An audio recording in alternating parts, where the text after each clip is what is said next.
The Tao of Self-Confidence, episode 609. Welcome to the Tao of Self-Confidence, where I share stories of amazing women who have discovered their inner journey to self-confidence. Visit our website at thetaoofselfconfidence.com. Your inner journey to self-confidence awaits. Well, hello, friend. Welcome to the Tao of Self-Confidence, where I share stories of amazing women who have discovered their inner journey to self-confidence. I'm your host today, Sheena Yap-Chan, and today I have an amazing lady on the show today. She's a stylist, a teacher, and also an influencer, and I'm really excited to have her on and share her story with us today on self-confidence. So without further ado, I'm going to introduce you to Sandy Gill. Sandy, how are you today? Maybe you can fill in a little bit more about yourself to the listeners.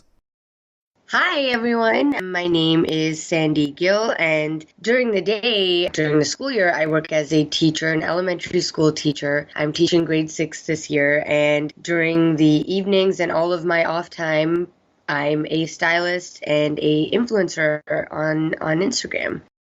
Awesome. Well, thanks for sharing that. And Sandy, what's your cultural background? I am Punjabi from India. My parents were both from Punjab, India. Thanks for sharing that. And what'd be your favorite self-confidence quote? My favorite self-confidence quote. Do you, boo? That's my favorite self-confidence quote. Awesome. Well, thanks for sharing that. And in your own words, how do you define self-confidence? Self-confidence to me is most importantly how you feel about yourself, because I feel that a lot of the work that has to do with self-confidence and insecurities has to do just with your relationship with yourself. So for me, it starts from within. And once you reach a place that you're comfortable with yourself, and that could be with the way you look, the way that you talk, or the things that you're doing. There's so many different areas that we're looking to be confident in. So once you achieve that in one area, you will feel self-confident in that area. So I feel like it's just more of an internal thing, and it comes from within, and it really has to come from a development of a relationship with yourself. Thanks for sharing that great definition, and I agree. It starts with you and how you treat yourself and how you see yourself. If you don't treat yourself if you don't treat yourself well, then you're not going to have that confidence. It has to start with you, and then it overflows and you can attract the right things into your life. So thanks for sharing that great definition. And Sandy, what was your life like before your discovery of self-confidence? So I would say that I'm still discovering it in certain areas of my life. But as a child, I grew up just being the youngest of four. I guess I always felt like I was being compared to all my sisters. And even at school, I had friends, but I was never really in a tight-knit group of friends. I was just, a lone wolf, kind of. And so I think that experience kind of just really taught me from a young age to have my own back and to kind of love myself as a friend. And that's when that confidence began, like with the fashion and the way that I looked, because I began using fashion as an outlet to express myself and as an outlet to kind of paint myself as the person I wanted to be. And that was kind of my beginning of my journey of self-confidence and finding myself. Thanks for sharing that. And, was there other moments in your life where you realized, you were more than enough to go out there and be who you are? And what was that aha moment? The aha moments have actually come more recently when I started putting myself out online and putting all my work out there. And really, in the beginning, I didn't feel insecure about it because I had a very small following. But as that grew, I began to feel a little bit more conscious about the content that I was posting and how or when I was posting it. And that aha moment came when I realized that I was making it more of a scheduled thing and not really focusing on what I wanted to do and what I wanted to post. And that at that point I was like, you know what, everything that I post has to be of value to myself. And I'm only going to do things that make me feel good about myself and really share something with the world that will hopefully inspire them to do the same. And then after that I was just like, I'm only going to share things that will inspire others and inspire me rather than, overthinking and feeling less about myself. Thanks for sharing that. I know sometimes that can be very challenging, especially in social media, right? We feel like we have to live up to a person's or a follower's like expectation, and we have to realize people follow us because they like what we do. They like what we put out there, and if they don't like us, then they're not our people, right? There's like people out there who won't like, who won't like you, right? And that's just, the truth. But it doesn't mean that you stop, right? You just keep doing you, like you mentioned, do you, boo, and the people will follow, right? The people will come, and because of that realization, what's your life been like now? It's been a lot. Like, it feels like you can kind of just take a breath. And it feels a lot more like a formula. Does that make sense? It feels more like a formula. You have to put in for yourself. You have to remove what you think about what others think about you, and you just have to keep plowing forward, and that's going to lead you to like purpose. I wouldn't say happiness, but it'll lead you to purpose. So I feel like having that formula has been very easy, and it's felt very light for me creating and even doing any work, because I'll just ask, is this fun? Is this going to teach me something? Am I adding value? So as long as my work is meeting those criteria, it feels good, rather than overthinking and feeling like I have to fulfill so many other expectations. It's just feeling a lot lighter now that I have that sense of clarity in my head.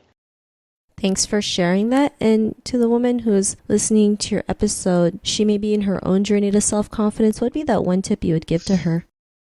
If you're really on a journey to figure out who you are and to develop a better relationship with yourself, and I guess this also comes from me being a teacher, I think that the number one thing is, one, if you're on social media, you need to either monitor that time or you need to get off completely, because I don't believe that you can achieve a healthy relationship with yourself if you have distractions like social media in your life at that time. And for somebody who has lived in a world without it, I do understand the benefits, and I do believe it's a double-edged sword. But if you really want to have a strong relationship with yourself, you have to distance yourself from all of those things that are giving you a outlook into other people's lives, because it's going to affect your subconscious, and you have to sit with yourself and really spend quality time with yourself doing things that you love to do and pampering yourself. And that kind of stuff has to come from, like, you have to be enthusiastic about it and not just do it because you feel like you have to. You have to be comfortable spending time by yourself. I remember when I was younger, or even like into my early 20s, I hated being alone. I didn't spend a lot of time with myself. And then when I began to realize the benefits of doing that, and the benefits of it at least providing a space for me to develop a relationship with myself, I began to love it. So I would say those two main tips. And you let me know what you think.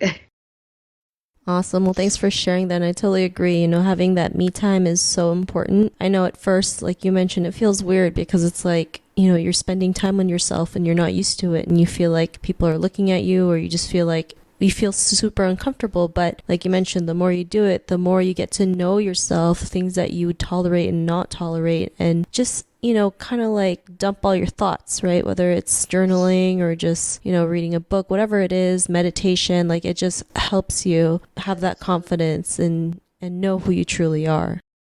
And that alone time will allow you to figure out what things you want to fill it with, like whether that's meditation or yoga or going to the gym or watching TV. You'll be able to figure that out. Yeah, I totally agree. So I think, those are some great tips that you mentioned, especially the social media thing. I mean, we live in a world where we feel like everyone has a perfect picture on Instagram, but, just because we see it on social media doesn't always mean, that's how they look or that's how they are. We never see what's behind closed doors, right? So we have to remember that as well. Right, and it's everywhere. Like the influence of social media is everywhere, whether we, admit it or not. It's there, and it's always going to be. It's kind of like a cloud over us, and it's great because it's allowing, it's probably how you and I connected, but at the same time, it just has to be something that you monitor and are self-aware about. Yeah, I totally agree. So thanks for sharing those great tips. And if our listeners wanted to get to know a little bit more about you and what you do, is there any links or social media profiles we can connect with? So I am on all platforms just as TheSandyLion. So you guys can follow me anywhere just using TheSandyLion. And I'd love to chat with you more and get to know some of you if you are looking to chat about how to feel better about yourself, or, even in fashion, like if you're looking to find ways to dress yourself and feel better about yourself, I'm your girl.